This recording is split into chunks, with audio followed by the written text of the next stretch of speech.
10 years have passed since the incident, and the kids have grown up.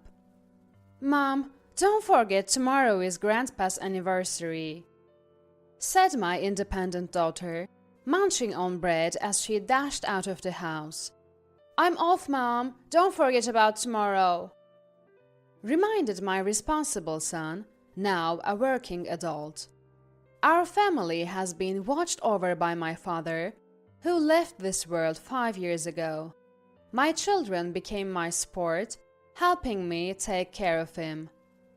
The conflict with Mary, caring for my father with dementia. I regret having my son and daughter, still so young, go through such tough times due to adult complications. Maybe they just wanted to play freely with their friends. I thought this, watching the grown backs of my 2 children. My name is Karen. At 30, I married Jim, my senior at work, after a grand romance. We had a son and a daughter and even acquired our dream home. I believed our humble but happy days as a family of 4, with my gentle and kind husband, would last forever. But then, our happy times didn't last long. Shortly after our daughter's first birthday, both my husband's father and my mother passed away, and 2 years later, my beloved husband departed for heaven. I was 45 when my husband passed. My son Robert, just starting 6th grade, and my 4-year-old daughter Betty, attending a childcare center. How would I raise these children alone? The grief of losing my husband and the surge of anxiety overwhelmed me. Yet, I resolved to stay strong and protect my children, vowing never to cry in front of them. To this, Mary spoke heartlessly. "How can you look so calm after losing your husband? I pity the child who married such a heartless person. Since the beginning of our marriage, she took my precious son away." Mary despised me. But those were not the words for a widow who had just lost her beloved husband. When my father-in-law passed away, Mary, still in mourning, carelessly went on a vacation. "I can't cancel now." That was her excuse. Unbelievable. What a cold-hearted person. Then, after a while, I returned to my part-time job and received a phone call. "Karen, you've been through a lot." It was Ellie, living across from my parents' house. She occasionally checked on my father living alone since my mother's passing, and rushed over when my husband died. "Actually, I need to talk to you about your dad." "Huh?" The sudden change in Ellie's tone made me anxious about my father. Sensing my fear, she reassured me. "It's nothing serious. I know you're busy, Karen, but do visit Dad sometimes, and come to my place too." Ellie's voice returned to its usual brightness. Though she said it was nothing serious, I couldn't sleep at all that night, anxious. The next day, unable to shake off my worries, I entrusted my young daughter to my son and visited Ellie's house. "Could it be my father might have dementia?" said Ellie. My father's expressions and behavior resembled her father's when he had dementia. My 74-year-old father, retired but happily engaged in gardening and vegetable growing, laughed off my suggestion to live together after my mother's passing. "I'm not ready to be a burden yet." My father laughed. I couldn't accept Ellie's words, having seen my unchanged father at my husband's funeral. Considering how strong Dad was, it's understandable for Karen to be shocked. Even I thought it wouldn't happen to my parents. But Karen, it's a path everyone eventually takes. Saying so, she comforted me, gently petting my crying back.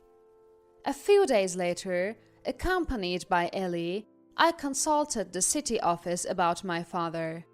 Following a medical examination, he was diagnosed with dementia. Of course, it was a shock. Yet, standing still and worrying won't change the fact that it's dementia. I must accept reality and move forward. Whether she knew how I felt or not, it's a 30-minute leisurely walk from here, a perfect walking route.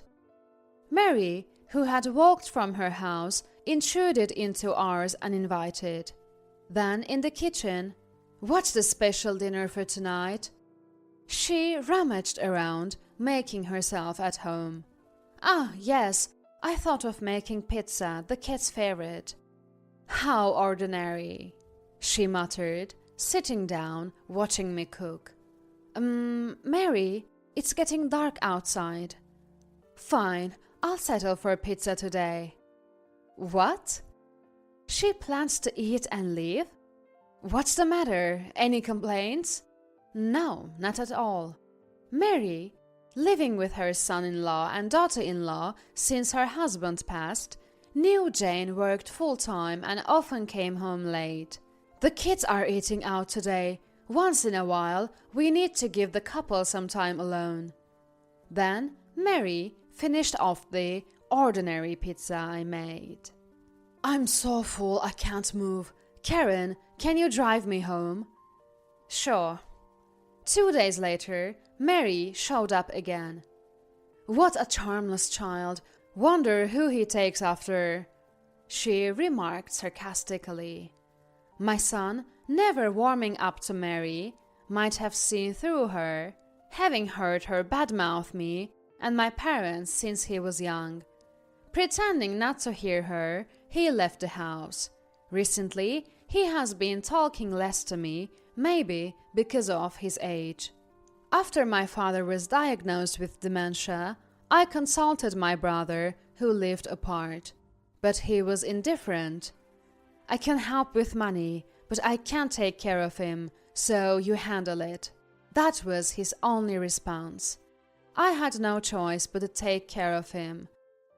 "I don't want to move out of my house." My father stubbornly refused, but I somehow persuaded him to move in with me. One day, I received a call from Mary. "Karen, I hear you're living with your dad now." "Oh, I hadn't told anyone yet." "Yes, well informed, aren't you? You can live with Dad if you want, but remember, you're our daughter-in-law." "Yes." "You haven't done anything daughter-in-law-like till now, so you'll have to take care of me now." "Oh, but don't worry, just making dinner and delivering it to my house is enough. If I ever need caregiving, I'll ask my younger son's wife.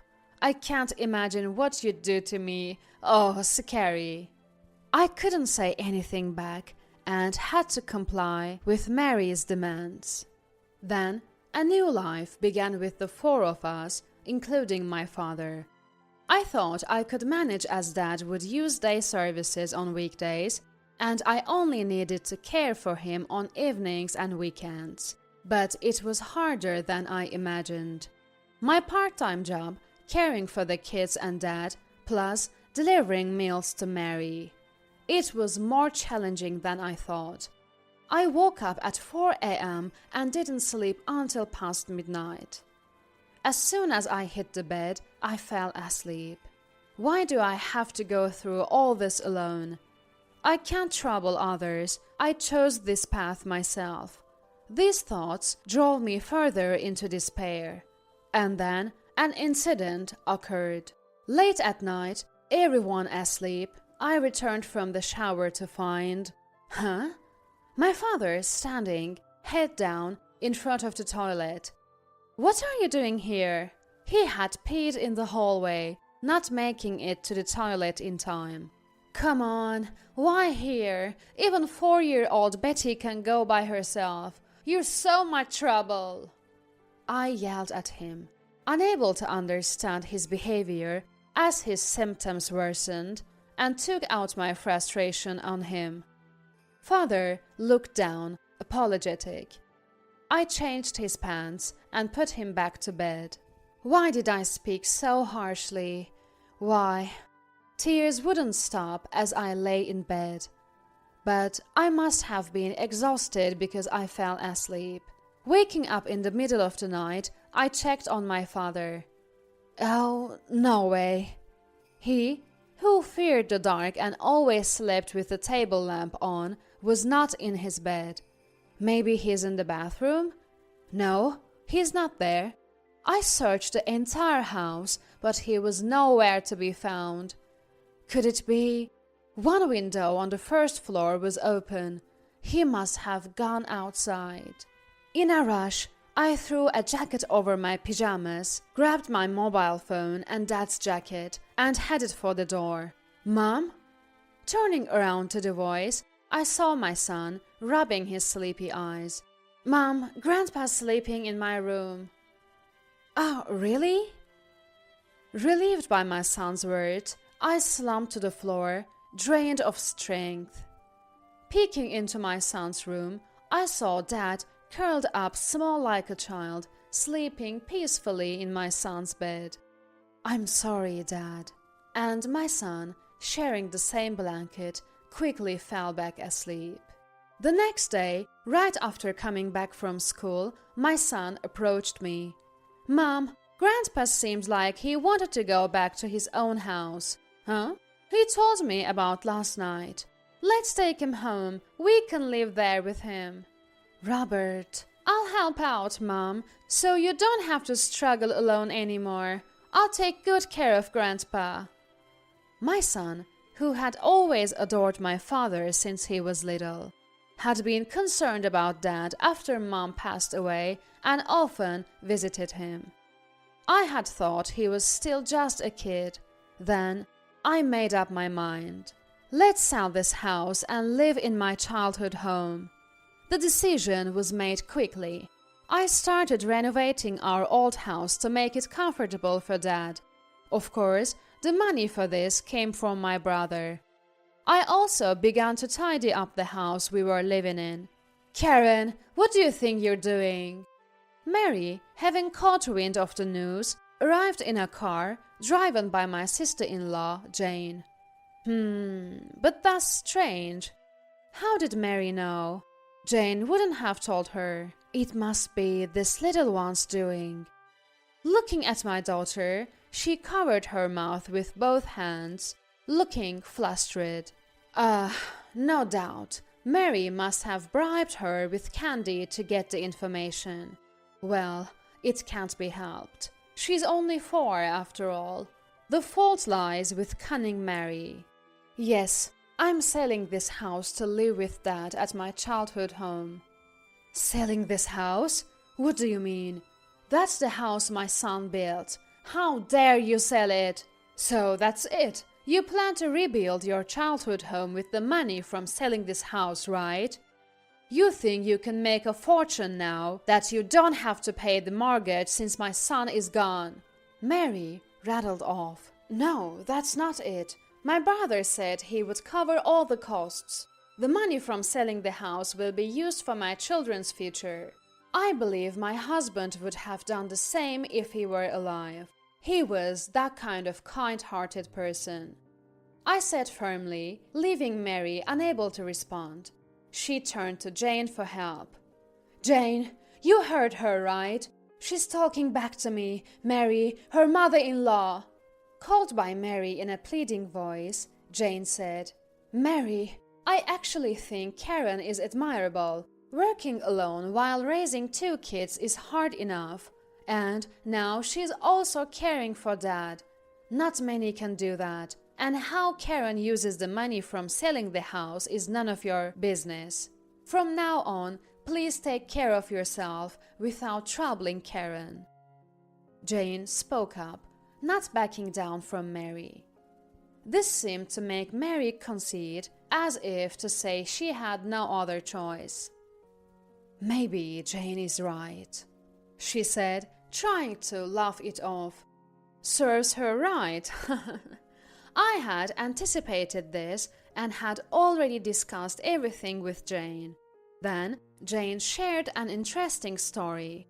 Mary, living with her son-in-law's family, had been cooking dinner for them, coming home late from work.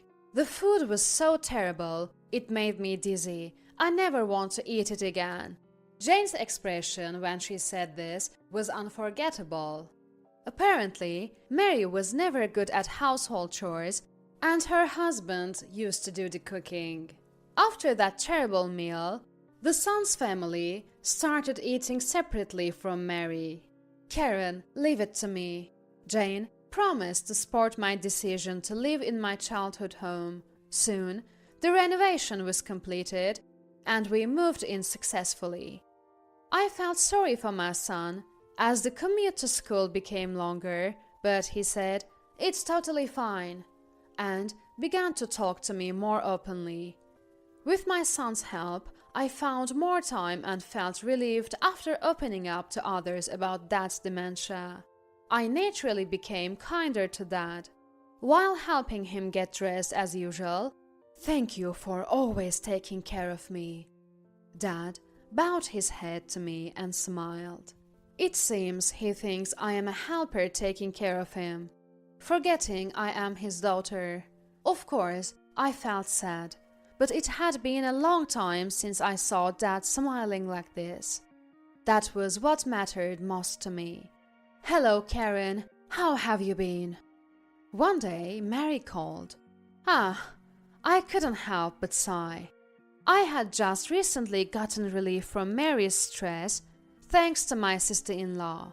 "Yes, I've been very well. How about you, Mary?" "Nothing much has changed. How is Dad? Is his forgetfulness getting worse?" Why would Mary care about my father? "Yes, he's doing well. It varies from day to day. He seems to remember things from the past, but not so much recently." "Is that so? Maybe I should pay him a visit sometime." "No, that would be troublesome." "No, that's not necessary. Your thoughts are more than enough." "Oh, just thoughts? Maybe I'll send some flowers then." "Huh? That's not what I meant. Sometimes conversations with Mary turn into such odd exchanges. Anyway, I'll come by tomorrow." Saying that, I hung up the phone. The next day, having a day off, I decided to visit Mary briefly. As I neared my in-laws' house, a neighbor signaled me to stop. "What's the matter?" "I heard about Dad, that he was dementia, and you've moved back to your childhood home." "Yes?" "No doubt, Mary must have spread the word." "But that's admirable of you. Some people would just put him in a facility. But you're doing great. It's not easy." I was expecting a snide remark, but that wasn't it. "Let me know if you need anything. We should all help each other in times like these. And don't worry about that gossiper. Just ignore her." She laughed. The gossiper? Right. I had completely forgotten. Mary isn't very well regarded in the neighborhood. A neighbor at my father-in-law's funeral had quietly told me. "It must be hard with Mary around. She's such a worry." She secretly told me about Mary. I remembered how they called Mary the gossiper for always sticking her nose into others' business and exaggerating stories. "Oh, Karen, you're here?" Perhaps hearing voices or just by intuition, Mary came out of the house. "See you then." The neighbor quickly went back inside, as if not wanting any involvement with Mary. "What were you two talking about?" Mary always needs to know who's talking to whom in her absence. I thought it would be troublesome to go out with her any longer. "Sorry, Mary. I have to go pick up my daughter. See you." I waved with a smile and drove off. "Robert, I'm off to work. Take care of Grandpa and Betty, okay? Call me if anything happens." I handed my emergency mobile phone to my son and left for work. During work, my phone vibrated in my pocket. Answering the phone, "Mom, something's wrong with Grandpa. Please come home quickly." My son sounded panicked. I felt it was serious without asking for details. Understood, I'm on my way. I explained the situation to my co-workers and headed home. Approaching the house, I saw a police car parked in the nearby vacant lot. Oh, what? No way. At the front door, Ellie and my daughter, who was clinging to her and crying, stood. Karen, it's terrible. Go to that room quickly. Huh? Entering the room, I saw Dad cowering behind my son in a corner. Ah, Rolla, you're back. This woman. She did something terrible to your daughter. This woman. Dad, thinking I was his wife, pointed accusingly at Mary, who was sitting pale-faced. A police officer stood next to Mary. I didn't do anything. Henry suddenly attacked me. Mary was ranting. No, Grandpa did nothing wrong. My son retorted, visibly shaken. You can relax now that Mom's here. Tell us honestly what you saw and heard. The officer encouraged my son to recount what happened from the time I left for work until the police arrived. Let's recreate my son's story. Ah, Grandma. Mary unexpectedly visited our house where my son, daughter, and my father were. Hello, Robert. Betty, long time no see. Have you been well? Yes. Oh, that's right. Betty, here's some pocket money. Go buy some sweets with your brother. I'll look after Grandpa. My daughter, taking the money from Mary, pulled her brother outside. Come on, big brother. Let's hurry and buy some candy. Betty, I forgot something. Wait at Ellie's next door. Saying this, my son left his sister with Ellie and returned home. Peeking through the door gap, he saw, Hello, do you recognize me? I'm from the bank. Mary asked me to bring your banking card today. Mary tried to deceive my father, who had dementia, to open the safe. Initially, Dad listened silently, then suddenly, It's you! How dare you treat my daughter so badly? Dad lunged at Mary out of nowhere. No, help! This is bad. I must inform Mom. Having witnessed everything, my son contacted me and asked Ellie to call the police. This child is lying. He always disliked me. He is making up stories. Mary denied the accusations, calling my son a liar. The one lying is Grandma. Woo! Mary was visibly startled by my son's forcefulness. Old people should be respected, but if someone like Grandma constantly lies and is mean, no one will respect them. My son said this, looking straight at Mary. Finally, acknowledging defeat, Mary looked down, escorted out by the police. Later, Mary was taken to the police station, but wasn't charged. Why did she target that safe? Apparently, she had spent almost all of her inheritance from my father-in-law on hobbies and travels, leaving her with little money.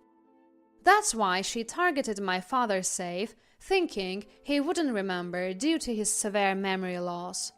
How shallow! Though Mary wasn't charged, social repercussions followed. The news of Mary's police encounter spread quickly in the neighborhood.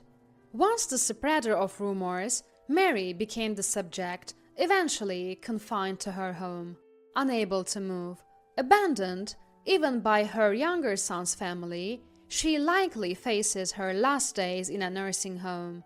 Meanwhile, in our home, Robert, thank you. You saved Grandpa and said what I couldn't. I feel so relieved. I expressed my gratitude, and my son bashfully replied, I'll always protect you and Mom.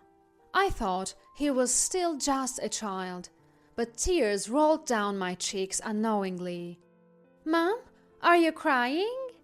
My daughter peered at my face.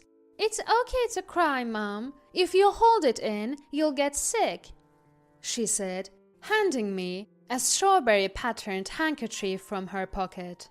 Since my husband passed away, I had decided never to cry in front of my children. But I learned from them that it's okay to cry when you need to, and you don't always have to try so hard. 10 years have passed since then. Mary's dementia has progressed, and she no longer recognizes even her son's family. My father was called to heaven 5 years ago, peacefully passing away in our bed, holding the hands of his grandchildren. I saw a tear trickle from his eye. I placed flowers before the portraits of my parents and husband and look out the window. The autumn leaves in the park flutter down, painting the ground.